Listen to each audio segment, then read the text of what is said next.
relacionada com as nossas células.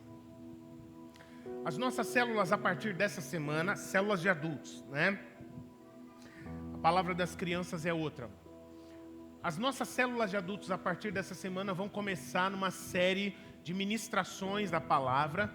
Não ministrações, me corrijo, de compartilhamento na palavra, né? Nas nossas células não tem estudo bíblico. Na reunião da célula não é espaço para pregar, para aula. É um compartilhar da palavra, né?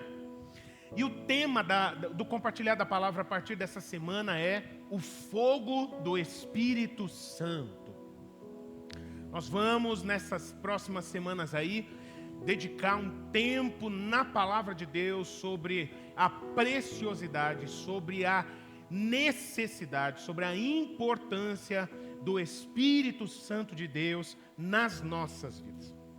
E é muito intencional essa palavra que eu tenho, que eu quero ministrar ao seu coração nessa noite. Eu quero ler com você Atos capítulo 1, do verso 1 ao verso 8. E o que eu gostaria de trazer aqui como algo para começar a abrir a nossa visão, a nossa fé a respeito desta parte fundamental, desse aspecto que é essência na nossa vida espiritual, na vida cristã, que é a comunhão e o poder do Espírito Santo. E essa palavra tem por título Testemunhas no Poder do Espírito. Amém? Eu quero que você acompanhe a leitura comigo, em nome de Jesus. A palavra de Deus diz assim: escrevi o primeiro livro, ó Teófilo, relatando todas as coisas que Jesus começou a fazer e a ensinar, até o dia em que foi elevado às alturas, depois de haver dado mandamentos por meio do Espírito Santo aos apóstolos que tinha escolhido. Depois de ter padecido, Jesus se apresentou vivo a seus apóstolos com muitas provas incontestáveis, aparecendo-lhes durante 40 dias e falando das coisas relacionadas com o reino de Deus. E comendo com eles, deu-lhes esta ordem: não se afastem de Jerusalém, mas esperem a promessa do Pai, a qual vocês ouviram de mim. Porque João, na verdade, batizou com água, mas vocês serão batizados com o Espírito Santo dentro de poucos dias. Guardem isso, tá bem? Essa palavra do verso 5, ela é muito importante, tá bem? João os batizou com água, mas vocês serão batizados com o Espírito Santo dentro de poucos dias. Então os que estavam reunidos com Jesus lhe perguntaram: será este o tempo em que o Senhor irá restaurar o reino a Israel? Jesus respondeu: não cabe a vocês conhecer tempos ou épocas que o Pai fixou pela sua própria autoridade, mas vocês receberão poder ao descer sobre vocês o Espírito Santo, e serão minhas testemunhas, tanto em Jerusalém, como em toda a Judeia e Samaria, e até os confins da terra. Amém, queridos? Essa palavra, esse livro da Bíblia, eu preciso dar uma localizada aqui, no contexto dessa mensagem. Esse livro da Bíblia foi escrito pelo missionário Lucas. Lucas, ele era um missionário que fazia parte da equipe do apóstolo Paulo. Praticamente todo o ministério dele foi junto com o apóstolo Paulo. Inclusive aquele livro da Bíblia, um pouquinho antes de Atos, Evangelho de Jesus segundo Lucas, foi este mesmo Lucas que escreveu também Atos. Isso é muito importante. Lucas foi inspirado pelo Espírito Santo. Não foi coisa de homem, não foi coisa humana. Foi coisa de Deus, extraordinária, para ele transmitir o Evangelho a este discípulo aqui, chamado Teófilo. Lucas escreveu então, em primeiro lugar, Lucas, e depois ele continua a escrever a mensagem do Evangelho, escrevendo Atos e enviando para Teófilo. É claro que não era só para Teófilo, mas Teófilo, como um discípulo de Jesus dentro da igreja, ele compartilhou essa mensagem, e essa mensagem, como ela foi dada pelo Espírito Santo, ela compõe a mensagem da palavra de Deus e está para nós aqui até hoje. Então, é interessante a gente observar que o Evangelho de Lucas e o Evangelho de Atos são 2 volumes de um mesmo conteúdo. É como se você comprar um livro em 2 volumes, né? Primeiro Lucas e depois Atos. Porque Lucas, ele vai contar primeiro sobre Jesus, sobre a vida de Jesus, o ministério de Jesus, a missão de Jesus. Mas depois que Jesus morreu, passou um tempo com os seus discípulos, como a gente acabou de ler, 40 dias, ainda andando, se envolvendo, ministrando sobre os seus discípulos. E subiu aos céus, mas a história continua. Mas a história continua depois, através da igreja de Jesus, do corpo de Cristo, que passa a dar continuidade à missão de Jesus. Isso não foi só aqui no primeiro século, mas a igreja de Jesus está viva até hoje, de pé até hoje, e continua cumprindo a missão de Jesus na terra até hoje. É por isso que nós estamos aqui, glórias a Deus. Tudo que Jesus fez, meus irmãos, tudo, absolutamente, no seu ministério, na sua missão, foi pelo poder do Espírito Santo. O ministério de Jesus começou num momento bem marcante, bem pontual, que foi quando Jesus foi batizado por João Batista.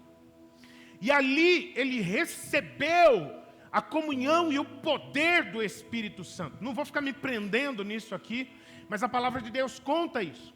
Quando Jesus ele é batizado por João Batista, o Espírito se manifesta numa forma como que de pomba e desce sobre Jesus à vista de toda a multidão que estava ali.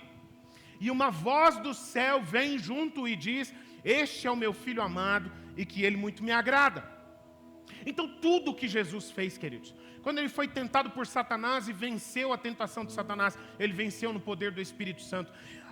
Os ensinamentos dele, as pregações dele, os milagres que ele realizava, as curas, as pessoas que ele libertava das forças das trevas, absolutamente tudo. Quando ele morreu, a força para ele suportar aquela condenação injusta e merecida foi pelo poder do Espírito que ele suportou.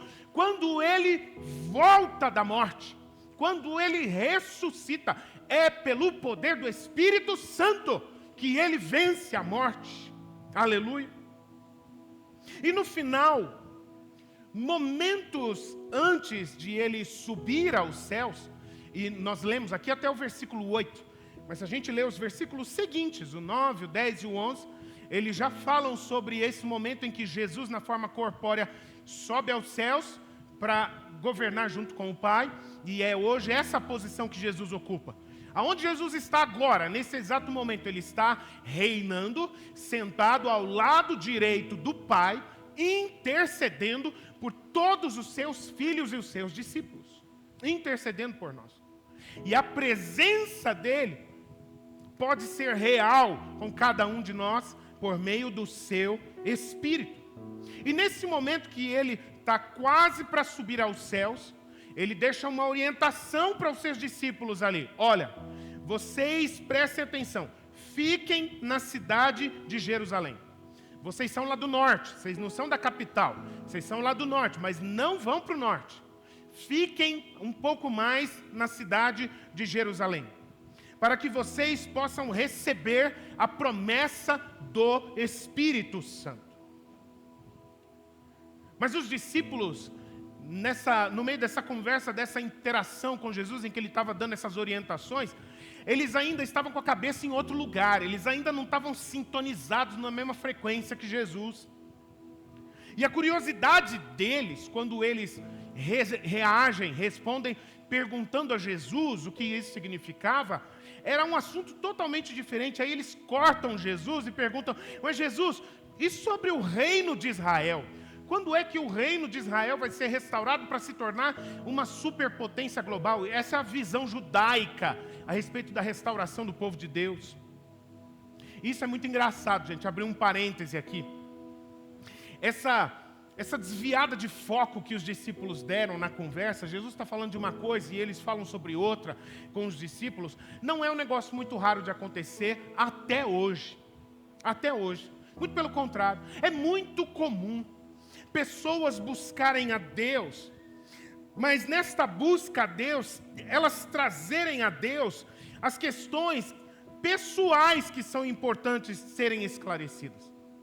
Receberem as orientações sobre aquilo que interessa a elas, que é importante para elas. E nem param tanto para prestar atenção e ouvir aquilo que é importante para Deus e Ele quer falar para nós em primeiro lugar. Às vezes a gente busca a Deus porque a gente está querendo revelação dos mistérios do futuro. Às vezes a gente busca a Deus porque a gente quer saber o que vai acontecer com a gente. Às vezes a gente busca a Deus porque a gente quer a resolução, o esclarecimento de questões polêmicas, de questões complicadas, enfim. Só que, queridos, a vida com Cristo, ela não se trata das nossas questões. Jesus Cristo não morreu na cruz e Ele não trouxe o reino de Deus até nós para Ele virar um saque, serviço de atendimento ao cristão, para ficar atendendo às nossas questões, resolvendo os nossos problemas, suprindo as nossas necessidades. Muito pelo contrário, Ele veio para nos levar para o reino de Deus. Ele veio para levar as nossas vidas para nós sermos pedras vivas do reino de Deus, nos levar para as questões de Deus, para nos fazer perceber que as nossas questões, elas são coisas muito pequenas, são muito simples, comparado com aquilo que Deus tem para nós. É por isso que o profeta diz: olho nenhum viu, ouvido nenhum ouviu, mente nenhuma sequer cogitou os planos que o Senhor tem para aqueles que o amam. E foi por isso que o Senhor Jesus corrigiu eles, retirando esse papo que não era prioridade nesse momento, esse assunto de final dos tempos, como que será o reino de Deus no futuro, de reino de Israel, enfim, e alinhando eles de volta com o que era prioridade. Em outras palavras, queridos, é muito interessante. É como se Jesus dissesse assim para eles: olha, vocês estão preocupados com o reino de Israel, etc. Mas eu quero dizer para vocês que o mais importante de Deus para vocês é sobre a vida diária de vocês. É sobre vocês estarem de pé, andando na presença de Deus todos os dias. E o propósito eterno de Deus se cumprir nas vidas de vocês. E aqui é um outro parêntese que eu quero abrir nessa palavra. Quando nós falamos, à luz da palavra de Deus, sobre propósito. E querido, na visão bíblica, na doutrina bíblica, eu preciso corrigir algo que às vezes eu até compreendo, mas ainda assim que a gente seja compreensivo, tolerante, mas às vezes a gente pode estar com o entendimento errado. Quando às vezes nós dizemos que Deus tem um propósito na vida de cada um de nós. E eu preciso falar para você, talvez isso te assuste, mas eu peço a você, receba essa palavra com fé no seu coração. Deus não tem um propósito nas vidas de cada um de nós, meus irmãos. Deus só tem um propósito. E é o propósito dEle. E Ele nos salva para que a gente possa fazer parte do propósito dEle. Porque a palavra de Deus diz, na carta, por exemplo, na carta aos Romanos, capítulo 11, em outros lugares também, quando a palavra de Deus diz: porque dele, e por ele, e para ele são todas as coisas. A ele, pois, seja dada a glória para sempre. Amém. Então, há sim o propósito de Deus. Mas o propósito de Deus é um só, que Ele quer cumprir nas vidas de todas as pessoas. Ele não veio trazer um propósito para as vidas de cada um de nós, mas Ele tem o mesmo propósito para as vidas de todos nós. Que nós sejamos filhos de Deus, amados, discípulos de Jesus que caminham com Ele, é o propósito que Ele tem para todos nós. Que o mundo seja cheio do conhecimento da glória do Senhor, é o propósito que Ele tem para toda a humanidade. E o que Ele quer é que a gente saia do nosso propósito e que a gente entre no propósito dele, em nome de Jesus, pelos méritos de Jesus. Amém? Isso faz sentido para você? Então, queridos, o chamado de Deus, o propósito de Deus, Ele nos chama para sermos salvos e a gente ter condições de viver o propósito dEle. É essa a maneira do trabalhar de Deus nas nossas vidas. E o que Jesus completa dizendo aos seus discípulos aqui nessa conversa? Ele vira para os discípulos e no verso 8 diz: e vocês serão minhas testemunhas, tanto em Jerusalém, como em toda a Judeia, e em Samaria, e até os confins da terra. Esse é o propósito final. Vocês serão por onde vocês estiverem, no que vocês estiverem fazendo. Alguns de vocês serão chamados para largar tudo e se dedicarem ao ministério, como eu, por exemplo. Alguns de vocês, o propósito de Deus vai se cumprir nas suas vidas dentro da ocupação que você já exerce, ou que você está se preparando para exercer. E ali você cumprirá a missão que Jesus tem para você. E ali você poderá ser testemunha de Jesus no meio das pessoas e dos lugares aonde você estiver. E por isso, queridos, aqui eu quero avançar um pouco mais para falar sobre essa expressão que Jesus utiliza. Ser testemunhas. Ser testemunhas. Essa que é a prioridade. O que isso quer dizer da parte de Jesus nas nossas vidas? Querido, ser testemunha é ser alguém que tem autoridade para falar. Ser testemunha é alguém que tem autoridade para falar, seja sobre algo ou seja sobre alguém. E essa autoridade é por quê? Essa autoridade vem de onde? Essa autoridade é porque a pessoa esteve lá. Por que você tem moral para falar? Porque eu estava lá. Ou talvez porque eu vi. Ou talvez porque eu vivi aquilo. Ou talvez porque eu estava presente naquela situação. Porque eu passei por aquilo. Porque aquilo aconteceu comigo também. Qualquer pessoa que tem um encontro com Cristo é chamada e está preparada para ser testemunha de Cristo. Habilitada por Cristo a ser testemunha dele. Mas, queridos, como que isso seria possível? E a resposta que Jesus dá é pelo poder do Espírito Santo. E é por isso que muitas pessoas diziam, depois da festa do Pentecostes, que não era possível negar que aqueles discípulos de Jesus realmente estavam com Jesus.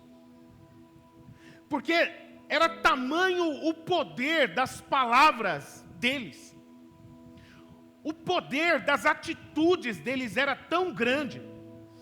Eles eram tão movidos pelo poder do Espírito de Jesus, do mesmo Espírito que moveu Jesus, que as pessoas que tinham contato com os discípulos, elas não podiam negar.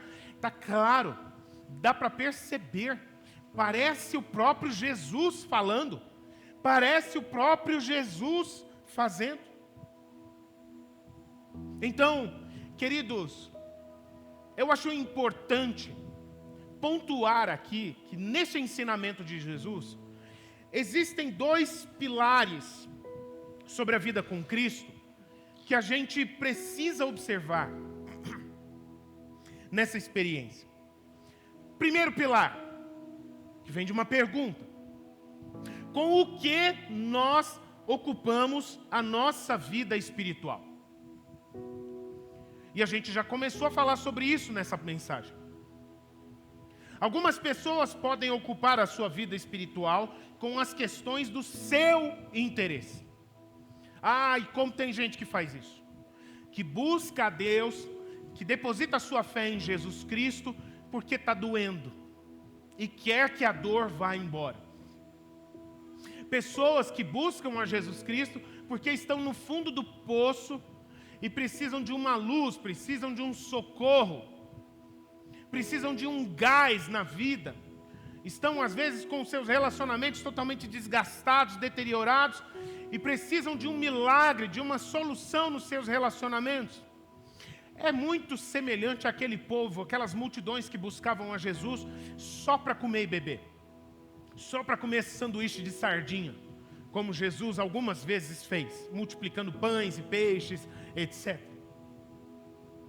Como tem gente que busca a Deus, trazendo a Ele os seus próprios interesses, a sua própria agenda, dizendo: Deus, olha, eu estou aqui exercendo a minha fé, eu estou te buscando, porque eu preciso disso. Eu vim atrás do meu milagre, eu vim atrás da minha solução aqui, e por isso que eu estou aqui.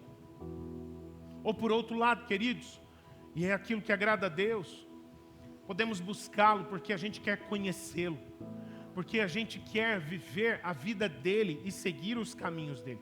Qual que é a nossa prioridade? Quais são os assuntos de grande interesse que nós estamos buscando na nossa vida espiritual? Os assuntos do nosso interesse ou os assuntos do interesse de Deus, o propósito de Deus nas nossas vidas? A resposta a essa pergunta já é de grande importância para sabermos qual vai ser a qualidade da nossa jornada, da nossa vida espiritual. A segunda questão de grande importância, o segundo pilar muito importante da vida com Cristo, está relacionado à questão sobre qual é a força que nos move a seguir a Jesus e sermos cada vez mais parecidos com Ele. Eu já ouvi com muita tristeza no coração, de verdade, já compartilhei isso em discipulado também. Pregadores, às vezes, chegando para pessoas e falando assim: meu irmão, vê se dá um jeito de melhorar a tua vida. Meu irmão, se esforça um pouco mais, para você ter uma vida mais na presença de Deus, mais identificada com Jesus. Eu fico pensando: meu Deus, será que nós estamos lendo a mesma Bíblia? De onde será que vem isso? Eu pego um monte de textos bíblicos, como por exemplo o que Jesus falou em Atos 1:8. Antes de Jesus falar que vocês serão minhas testemunhas, Ele falou: vocês receberão poder. Mas até hoje, como eu vejo pessoas realmente acreditando que na força do braço, na força de vontade. Não, eu preciso fazer um mindset. Eu preciso fazer um ajuste da minha programação mental para que eu seja uma pessoa mais focada e assim eu vou conseguir ter. Meu irmão, é melhor escutar as palavras do próprio Salvador. Como tem gente que acredita que ter uma vida seguindo os passos de Jesus, que ser cada vez mais parecido com Jesus é algo que é alcançado pela nossa força de vontade, pelo esforço do nosso braço. E meu irmão, deixa eu falar uma coisa para você. Se você já não encontrou, eu vou dizer para você, esse caminho, essa busca só traz frustração. Está falando aqui alguém que já viveu isso. Alguém que já orou um dia a Deus, falando: Deus, eu não aguento mais. Eu faço de tudo. Eu me esforço ao máximo, mas eu não consigo. Eu já fiz essa oração algumas vezes. Ou por outro lado, o que nós podemos é confiar na promessa de Jesus e a gente se lançar para viver debaixo da graça, do poder e na dependência do Espírito Santo. E aqui o Senhor Jesus está falando sobre a importância do batismo no Espírito Santo, de sermos batizados no Espírito Santo. Um batismo de poder, que é isso que é, na doutrina bíblica, o batismo no Espírito Santo. Um batismo de poder. Existem, queridos, certas coisas que não são possíveis ao ser humano de se atingir. Existem coisas que são humanamente impossíveis. E ser parecido com Jesus é uma delas. Ser parecido com Jesus é uma coisa que o esforço humano nunca vai alcançar. Às vezes a gente fala, né? Perfeito só Jesus. E é uma grande verdade. Ninguém tem esses méritos de ser perfeito como ele foi. Mas, queridos, poder. Quando Jesus estava falando em Atos 1:8, mas vocês receberão poder. Poder é a capacidade de tornar possível algo que aos nossos olhos, algo que a nossa capacidade é impossível. Talvez você não possa, e é muito provável que você não é capaz de se identificar com Cristo. Mas, se você tiver poder, você poderá. Mas se eu tiver poder, aí eu terei capacidade para seguir a Cristo e ser cada vez mais parecido, identificado com Ele. Aquilo que as pessoas falavam a respeito dos discípulos na continuidade de Atos capítulo 8, os capítulos 3 para frente, que era impossível negar que aqueles eram discípulos de Jesus, tamanho o poder e os sinais, as marcas da vida de Jesus neles. Não era porque eles eram alunos esforçados, queridos, é porque eles tinham poder. O poder da capacidade. O poder torna algo que é humanamente impossível em algo possível. Queridos, quantas palavras maravilhosas que há na Bíblia. Verdades fantásticas. Palavras de sabedoria maravilhosas. Conselhos, promessas, profecias a respeito do passado, do presente e do futuro. Enfim. Mas todas estas palavras, queridos, elas só são possíveis na nossa vida pelo poder do Senhor. Não é possível alcançar essas palavras, não é possível viver essas palavras, não é possível que essas palavras saltem das escrituras sagradas da palavra de Deus e se tornem realidade na nossa vida pelo nosso próprio esforço, pela nossa própria força de vontade. Não vai dar certo. Mas por que Deus teria deixado essas promessas maravilhosas se não fosse para elas serem realidade na nossa vida, gente? Só se nós formos batizados no Espírito Santo. Somente se nós recebermos um batismo de poder, será possível viver, será possível praticar, será possível ver a palavra ganhar vida, a promessa se tornar realidade nas nossas vidas. E tudo aquilo que Jesus viveu, nós também vivemos. Tudo aquilo que Jesus falou, nós vermos se cumprir nas nossas vidas. Tem muita gente que usa dessa incapacidade humana de seguir a Jesus, dessa limitação humana de ser parecido com Jesus, para se justificar. Usa isso como argumento. Como eu já vi gente dizendo, não, perfeito só Jesus foi capaz de fazer essas coisas. Ninguém consegue ser tão bom quanto Jesus. E por que eles falam isso? Para se justificar. É como que mandando um recado. Amanhã eu vou fazer umas coisas feias, você não se impressione não, porque eu sei que eu sou falho mesmo, né? Eu sei que eu não sou capaz, então... Desculpa, meus irmãos, toma vergonha na tua cara. Toma vergonha. Quer dizer, usar as palavras de Jesus para se justificar, vale. Agora, usar as palavras de Jesus para tomar posse delas e buscar que elas sejam realidade na vida, isso é impossível. Se Jesus falou, como eu ministrei algum tempo atrás aqui na nossa igreja, olha, vocês não somente farão as mesmas obras que eu faço, mas vocês farão obras maiores que as que eu fiz. Aí eu ouvi 2 améns aí. Está começando. Vamos ver se até o final vai ter mais. Meu Deus, mas como Jesus... Eu abro a Bíblia, eu vejo o que Jesus fez, como que ele... Jesus, o Senhor estava maluco. Falar que eu faria obras maiores do que a que o Senhor fez. Como isso é possível? Não é possível. humanamente não é possível. O ser humano não é capaz de fazer as mesmas obras que Cristo e muito menos obras maiores do que as de Cristo.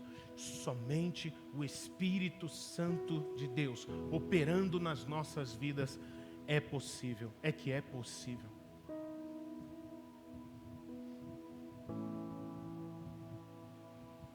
Ficar se desculpando, ficar se justificando como prenúncio para já dizer, vou fazer as coisas erradas amanhã e você não vem pegar no meu pé porque eu sei que eu vou fazer, tá?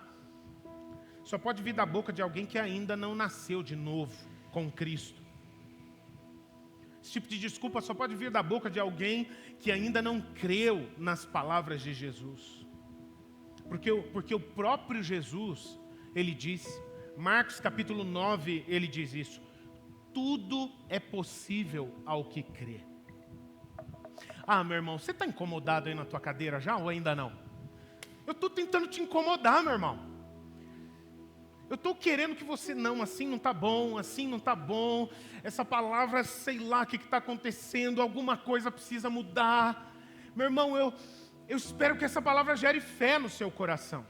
Eu espero que você perceba que o Senhor está chamando, não é só o pastor, não é só o teu discipulador, o teu líder de célula, é todos nós, a gente sair da curva do natural e viver no sobrenatural, porque é ali aonde o Senhor quer nos levar, é nesse nível de vida que o Senhor quer operar pelo poder do Espírito dEle nas nossas vidas. Meu irmão, se você tem fé, você aplauda, mas não é por causa da beleza das palavras, isso precisa gerar fé no seu coração, meu irmão. Crer. Se Jesus disse, para mim é loucura, mas se Ele disse, estou fechado então. Então vamos, Jesus. Não sei o que vai dar, não sei como é que vai ser, mas vamos, Jesus. Eu confio. É isso que Ele espera.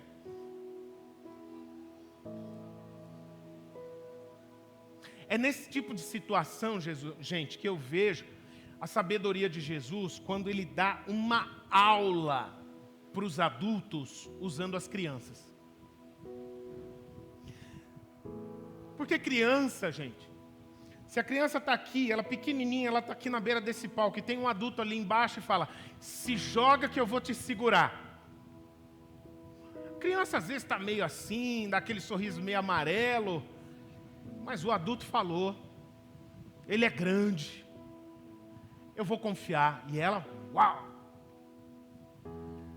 Mas adulto não, a gente perde esse negócio que Jesus fala. Isso da criança vocês não deviam perder, e perdem.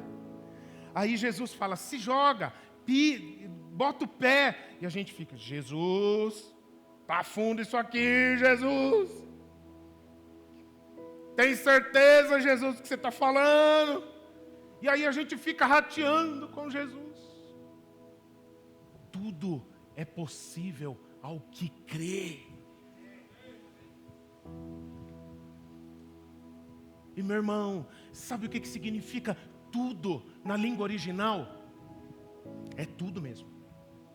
Mesma coisa no português. Tudo é sem exceção.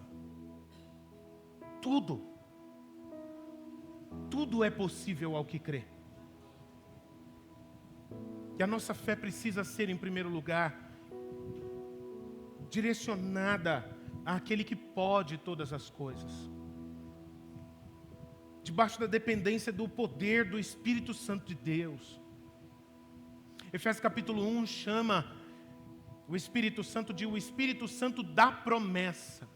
Ou seja, o Espírito Santo é aquele que concretiza, é aquele que torna realidade aquilo que foi prometido anteriormente. Também. E queridos, como que essa promessa de Jesus ela se cumpre nas nossas vidas? Eu quero falar isso aqui para você. E eu vou caminhar para o final dessa mensagem, porque eu não tenho mais muita coisa para falar. Essa palavra é muito prática. Ela precisa de uma atitude, ela precisa de um posicionamento. Mas eu preciso fechar com essa instrução aqui, à luz geral da palavra de Deus. Eu não vou ficar me prendendo muito em detalhes aqui. Como é que nós podemos receber o poder do Espírito Santo? a gente pode se basear em primeiro lugar no caso dos primeiros discípulos, lá em Atos capítulo 2, que nós não chegamos lá, capítulo seguinte do texto que nós lemos. Lá em Atos capítulo 2, a primeira coisa, Jesus já tinha falado aqui no texto que nós lemos, fiquem em Jerusalém. O que eles fizeram? Eles ficaram em Jerusalém. E lá em Jerusalém aconteceu uma festa, que foi a festa do Pentecostes. Festa do Pentecostes é a festa da colheita dos primeiros frutos. Olha que coisa maravilhosa, isso também é espiritual, você precisa entender isso junto comigo. Colher os frutos. O batismo no Espírito Santo é uma colheita de um fruto, de uma semente chamada fé em Jesus Cristo. A festa do Pentecostes é uma festa de gratidão a Deus pelas bênçãos de Deus sobre o seu povo. Totalmente intencional ser na festa do Pentecostes. E aí então, eles estavam lá na cidade de Jerusalém, durante a festa do Pentecostes, fazendo o quê? Contando piada, dando risada, comendo, bebendo? Não. Eles estavam dentro de um grande salão, reunidos, era um grupo grande de aproximadamente 120 discípulos de Jesus, e estavam ali orando. A Bíblia não diz o que eles estavam orando, mas eu tenho certeza sobre o que eles estavam orando. Pastor, você é um herege. Não, não sou. Eu não tenho dúvida sobre o que eles estavam orando. A oração deles com certeza era: Senhor, aquilo que o Senhor prometeu, cumpre nas nossas vidas. Nós estamos aqui esperando, nós estamos aqui confiando, nós estamos aqui com expectativa. Cumpre a tua promessa nas nossas vidas. E aí então, naquele momento, o Espírito Santo desceu sobre eles com línguas como que de fogo. E eles falavam em línguas de outros povos, e também eles adoravam a Deus, e eles profetizavam. Era algo fantástico que estava acontecendo, impossível de ser controlado. E eles abrem as portas daquele grande salão e começam a andar pela cidade de Jerusalém, falando em outras línguas, e adorando a Deus, e profetizando em nome do Senhor, tomados por poder de tal forma, que eles andando pela cidade, as pessoas da cidade olhavam para eles e ficavam totalmente admiradas e confusas. Tinha gente que achava que eles estavam bêbados, e isso eu não estou achando, o texto diz, gente da cidade que via e falava: está bêbado, só pode ser, tomou umas aqui. Mas tinham outras pessoas que falavam: isso não é marca de embriaguez, isso é algo sobrenatural que está acontecendo, mesmo que a gente não entenda o que está acontecendo. Mas é interessante que no meio daquela multidão na cidade, na festa do Pentecostes, haviam muitos estrangeiros na cidade. Por causa da festa, todos eles, de maneira impressionante, eles ouviam e eles entendiam na sua própria língua tudo que os discípulos falavam. E eles diziam: o que é isso? Como é possível? Porque era inexplicável. Era o agir inexplicável, era o poder inexplicável do Espírito Santo de Deus. E queridos, eu preciso falar uma coisa para você sobre isso. A palavra de Deus faz uma declaração, primeira carta aos Coríntios, capítulo 4. O Espírito Santo usa o apóstolo Paulo para falar uma coisa muito importante. Ele diz: porque o reino de Deus, ele não consiste apenas de palavra, mas também de poder. Ninguém entra no reino de Deus apenas como um processo mental. Não, eu preciso entender, precisa fazer sentido. Quando nós recebemos a palavra, isso é muito verdade. Nós precisamos absorver a palavra, receber a palavra com atenção. Mas o reino de Deus, ele não se manifesta somente em palavra, mas também em poder. Esse agir inexplicável realmente não é para ser explicado, porque coisas que são fruto de poder são para serem recebidas. Palavra a gente absorve, a gente compreende. Poder a gente desfruta. A gente simplesmente recebe e flui. Mas eu não estou entendendo. Não é para entender, só vá. Deixa o poder se manifestar na sua vida. Mas, queridos, isso foi o que aconteceu com os discípulos ali de Jesus. Mas e quanto a nós? Como nós podemos receber esse batismo de poder? E muito semelhante aos discípulos, nós podemos aprender muito com o que aconteceu com eles em Atos 2 e algumas coisas mais que a Bíblia diz. Em primeiro lugar, você precisa se arrepender dos seus pecados.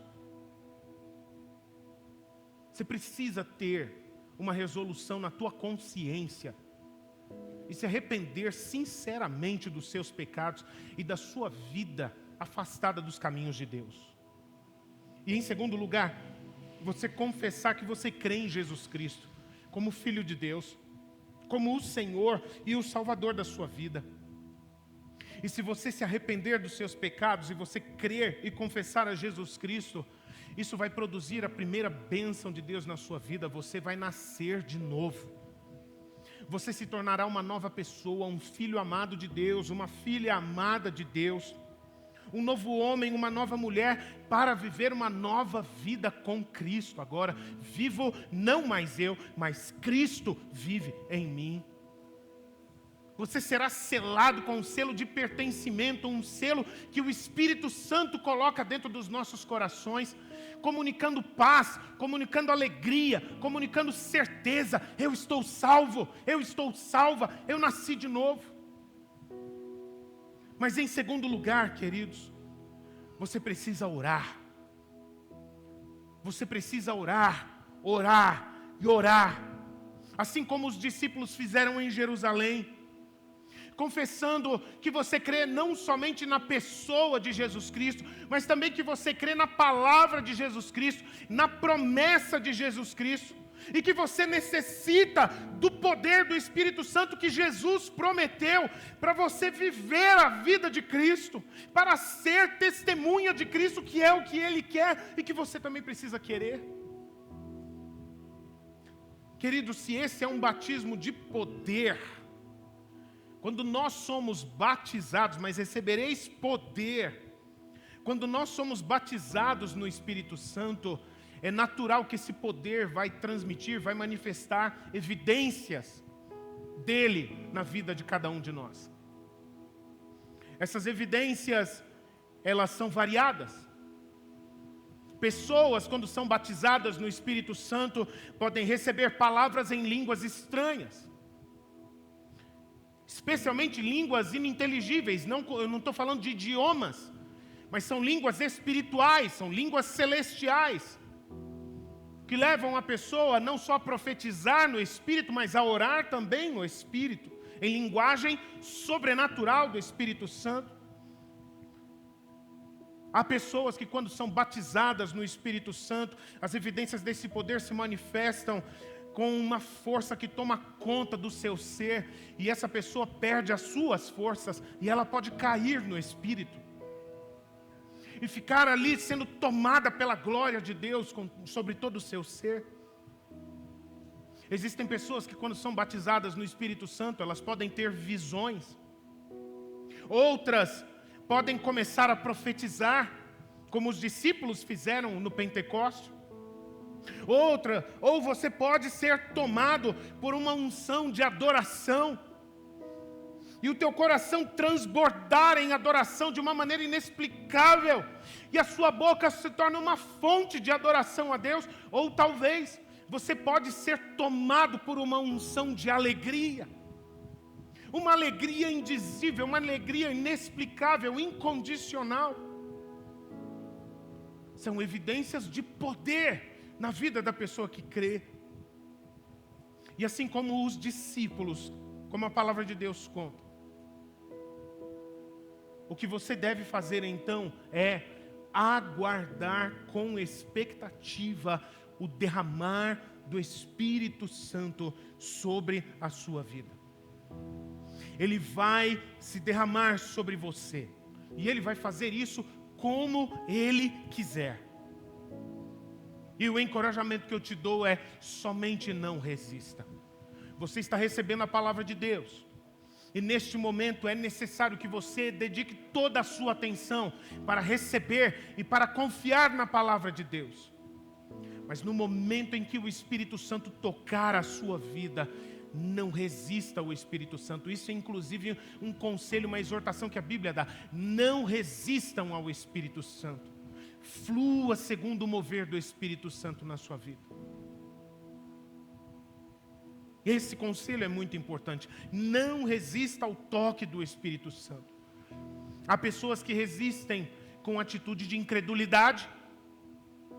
Não, isso daqui é porque estão criando um momento forçado aqui, e aí eu estou meio emocionado, enfim. Tem gente que fala, não, eu não acredito nessas coisas. Isso também é resistir. Tem gente que vai para o racionalismo. Peraí, deixa eu entender, o que está acontecendo aqui? Não, é a luz. É a luz. É o tipo de som. É essa musiquinha que está no fundo musical. É isso.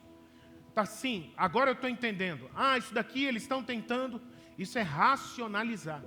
Querido, como é possível entender com a nossa razão algo que é um poder que nós nem temos poder para alcançar, capacidade de alcançar? Não resista ao Espírito Santo. Confie nele. Receba com fé. Amém, queridos? Você pode ficar em pé, por favor? Felipe, por favor, traz o pessoal do louvor aqui. Eu pedi para os irmãos do louvor, vamos poder cantar?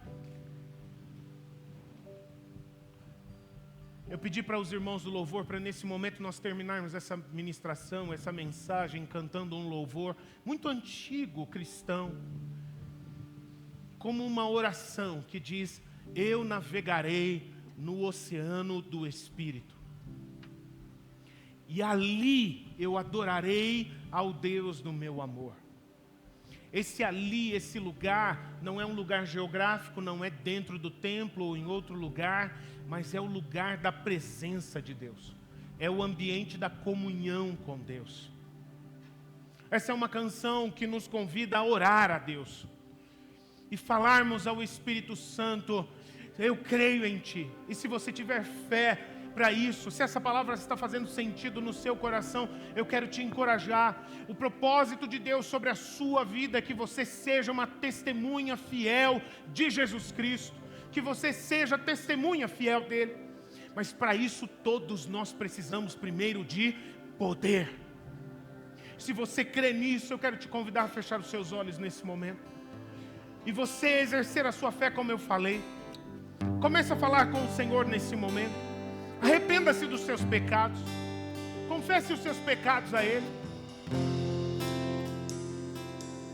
Confesse ao Senhor nesse momento que você está agora depositando toda a confiança e que você confessa a Jesus Cristo, que Ele é verdadeiramente o Filho de Deus, o Senhor, o Salvador da sua vida. Exerça a sua fé nesse momento. E você será salvo, será salva, e você se tornará uma nova pessoa, um novo homem, uma nova mulher. Você vai nascer de novo nesta noite.